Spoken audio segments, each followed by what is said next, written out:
If you Ashanka are sir, going the to, government's big hope is that they can bring both warring communities to the negotiating table soon. Do you see that happen? What are you picking up from the ground? Do you think these back channel talks could potentially deliver results? Yeah, I should say, both the state government and, central government are very neglecting, regarding the prevailing situation of Manipur. So far, the central government has not taken up any, step for bringing, peace and harmony in the state of Manipur. Let me give one example. Once the Home Minister visited, and after that, any ministers from the center, or even after 80 days now, the Prime Minister of this nation is not yet visited. So, how can we bring the, No, but Ashanka sir, on this point Manipur? about the Prime Minister going to Manipur, when violence of a far graver magnitude occurred in years like in 1993, it was the Minister of State for Home Affairs, Rajesh Pilot at that time, who went apparently for only 3 hours. So it's not like Narasimha Rao at that time went to Manipur. It's Rajesh Pilot who was the MHA MOS who went for 3 hours. Amit Shah was there for 3 days. Nityanand Rai for 22 days. No, it is not like that, because before start, the peace process, how can we, say that improving the situation? The situation will be continuing. The situation, the conflict, the problem will be continuing. The fighting will be continuing. There will be never ending the, present that conflict or the fighting, because there is no any, condition or the system. Once, if the people want to stop the conflict, or the government of India want to stop the conflict, there should be one condition before, all these things. So, Prime Minister should send a, goodwill mission, or the governor or the Home Minister should send a, goodwill mission to both the parties, so that the peace dialogue can be started. So once the peace, dialogue is started, then the normalcy will become letter by letter. Okay, let Sanju Verma respond to what we are hearing from our guests. While the government is attempting these back channel talks at the highest levels, Sanju, there is a sense that nothing has happened on the ground which would give both the communities reason to believe that there can be some forward movement in a peace dialogue, and therefore there is no reason for these warring communities to come together. You have to have an atmosphere which is conducive for peace talks.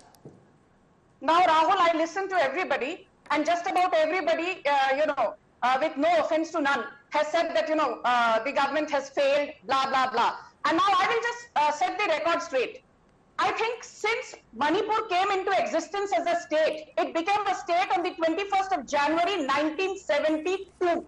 And in the last 51 years, I say this with a lot of confidence and, responsibility, that the last 6 years, ever since the BJP at the state level has been running Manipur since 2017, has been the most peaceful period in Manipur's history, barring the last 85 odd days. And very quickly, because your audience needs to know the other side of the story also. Between 2004 and 2014, when the Congress was in power, the Congress-led UPA, there were 772 civilian deaths. That number has fallen by 6.3 times to 122 in the last 6 years under Narendra Modi's government at the center. The number of incidents of insurgency were 4,763 between 2004 and 2014 under a very incompetent Congress-led government. That number is down by 300%, that is 3 times, to 1602 in the last Madam, the fact is 150 deaths have happened on your watch. Yes, I'm coming to that. 500 people have been injured. 6,000, but those, because you are comparing, ma'am, you've been in power for 6 years. You can rebut me after I'm done, Rahul. I did not interject anybody. Everybody had a free run. I thought you appreciate FOE, right?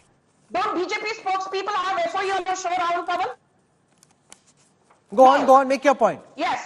Now let me tell you, you very rightly mentioned that the key problem, Rahul, is that there are 3 communities in Manipur. The Kukis want a semi-autonomous region.